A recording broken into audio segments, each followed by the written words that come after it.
Mbak. Masalahnya kan orang mau buat DOC itu kan nggak semua orang bisa.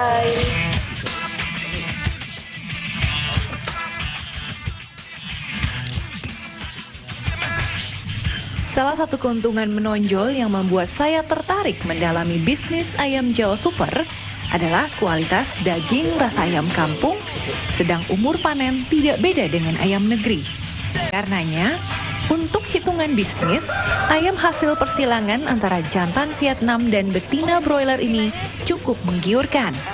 Baik pada skala usaha penetasan bibit ayam umur 1 hari alias DOC atau bisnis pembesarannya.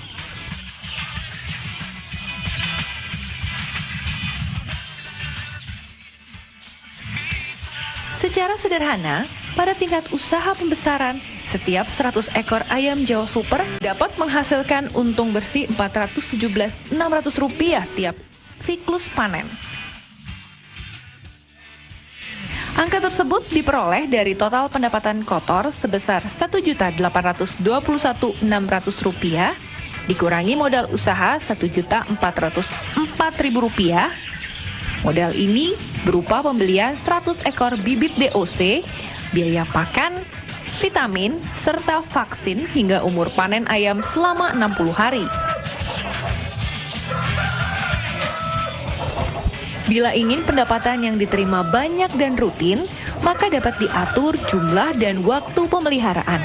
Misalnya, diprogramkan panen 1 kali, 2 kali, atau 4 kali dalam sebulan dengan jumlah minimal 500 ekor. Jadi, sudah bisa dihitungkan berapa besar laba bersih yang bakal diraup. Mumpung masih berada di lokasi peternakan ayam Jawa Super milik Mbak Ati, kali ini saya akan belajar langsung bagaimana proses penetasan telur hingga pembesaran DOC-nya. Ini di gudang telur, Mbak. Gudang telur? Iya, betul. Jadi telur-telur ini telur-telur yang berasal dari mana, Mbak Ati? Dari kandang langsung, kita siapkan untuk masuk mesin. Berapa hari telur-telur ini dipindahkan ke sini setelah bertelur dari indukan betina itu? Maksimal sampai 5 hari. Jadi kita buat telur yang baru. Jadi seperti itu, nanti kita pengaruh untuk daya tetasnya. Ini dia hasil telur dari ayam buras dan ayam Vietnam ya. Hasilnya seperti ini? Iya, betul. Iya, lebih besar dan ukurannya juga berbeda dengan ayam kampung pada umumnya, Mbak ya. Termasuk warnanya juga, Mbak. Ini telur sudah bersih, kemudian siap untuk dimasukkan ke mesin setter dan mesin hatchery. Selanjutnya dalam waktu 21 hari baru mulai menetas ya, Mbak ya. Betul. Telur ayam Jawa Super ini biasanya memiliki berat 55 hingga 65 gram. Lumayan besar, karena memang berasal dari persilangan ayam Vietnam dan ayam ras broiler. Telur-telur yang siap ditetaskan tersebut selanjutnya dibersihkan lebih dahulu. Telur-telur yang sudah bersih dibersihkan dalam media berbeda. Pembersihan telur bertujuan agar proses pemanasan berjalan sempurna. Setelah bersih, telur ayam Jawa Super tersebut tidak langsung dimasukkan ke mesin penetas, melainkan dilakukan fumigasi lebih dahulu. Maksudnya, biar telur terbebas dari penyakit ataupun virus.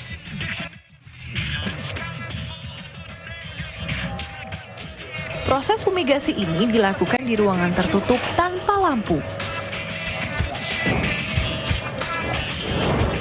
Nah, setelah fumigasi selesai dilakukan, barulah telur dimasukkan ke mesin setter. Tapi sebelum dimasukkan, troli yang nantinya berfungsi sebagai tempat dari telur disemprot dengan vaksin terlebih dahulu. Satu troli bisa menampung 5.130 telur. Jika pada umumnya mesin penetas dilakukan pada satu mesin yang sama, namun berbeda dengan Ati. Dia sengaja membuat mesin setter agar proses pemanasan telur ayam Jawa Super bisa sempurna. Setelah ini nanti kita akan melihat mesin setter dan mesin hatchery-nya seperti apa. Untuk itu tetaplah di Jendela Usaha.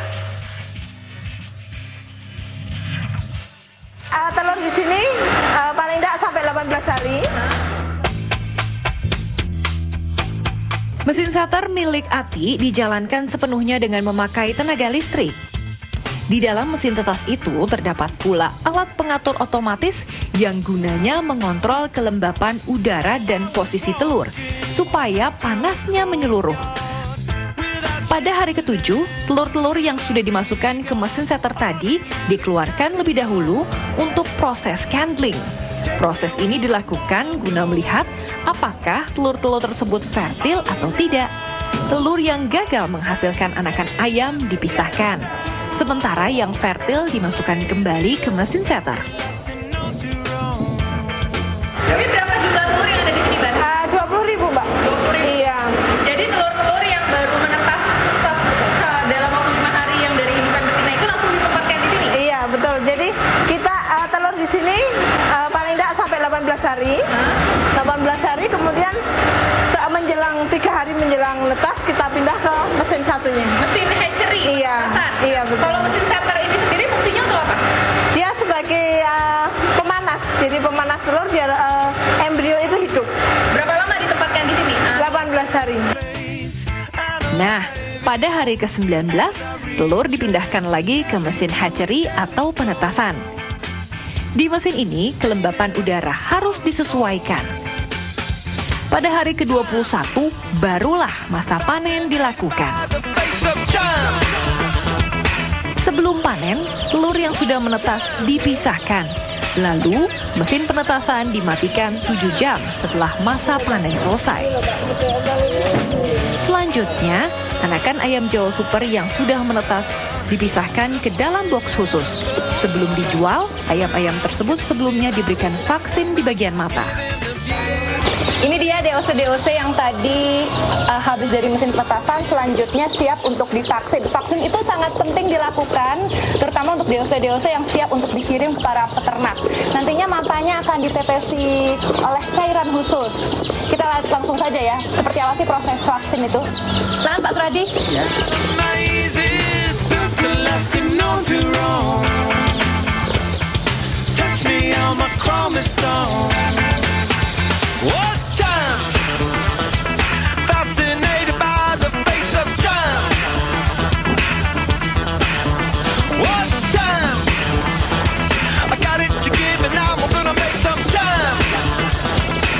Setiap panen, Atik dapat menghasilkan sekitar 80% anakan ayam Jawa Super.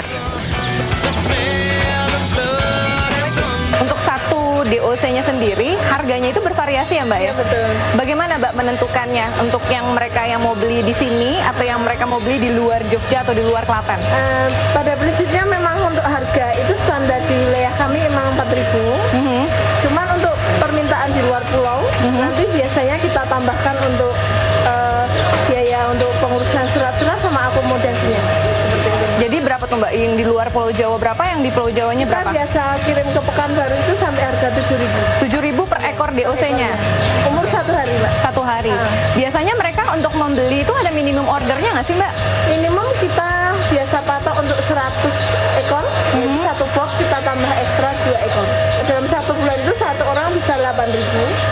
Tapi kebanyakan memang rata-rata berkisaran 1.000 sampai 2.000 ekor. Oke. Untuk satu peternak. Mbak, kendalanya menjadi produsen DOC itu apa sih Mbak? Kalau selama ini sebenarnya nggak begitu ada, Mbak. Cuman akhir-akhir ini kita ada kendala di kenaikan pakan yang luar biasa. Jadi minat peternak untuk pelihara ayam ini itu banyak kendala nanti di kos untuk pemeliharaan mereka. Jadi sepertinya peternak mulai agak enggan. Ya seperti itu. Tapi untung ya Mbak ya, jadi produsen DOC ya Mbak ya? Ya alhamdulillah untung, Mbak. Untuk meskipun modalnya luar biasa, tapi untung ya Mbak ya? Iya. Kalau bisa kasih masukan nih Mbak Ati, kayak buat saya nih yang baru-baru, lebih baik jadi produsen DOC kayak Mbak Ati atau menjadi peternak saja sih Mbak? Lebih baik jadi peternak, Mbak. Masalahnya kan orang mau buat DOC itu kan nggak semua orang bisa. Jadi kita butuhkan ketelitian satu itu juga, kemudian paling enggak dia mengerti bagaimana membuat satu DOC dengan kualitas yang bagus. Mbak Ati di sini kan beda ya dengan DOC produsen DOC lainnya. Mbak Ati di sini dengan sistem purna jualnya itu ya Mbak. Betul. Bisa dijelaskan itu apa sih Mbak? Jadi gini, Mbak, kita tidak hanya sekedar jual DOC, tapi kita paling enggak memberi satu servis khusus pada ternak kami bahwa ayam nanti kita siap untuk pemasaran. Seperti itu, Mbak. 2 minggu sekali saya jual. Kalau dibilang malah hampir tiap hari kan.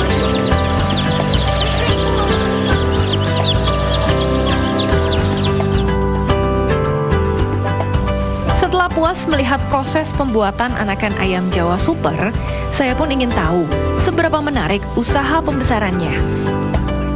Menjadi peternak ayam Jawa Super ternyata bukan hanya memberikan keuntungan yang besar, namun juga kemudahan, terutama pada saat pembesaran hingga ayam Jawa Super usia dewasa dan siap dijual. Saat ini sudah banyak para peternak yang meraup keuntungan dengan cara memelihara DOC ayam Jawa Super hingga menjadi besar.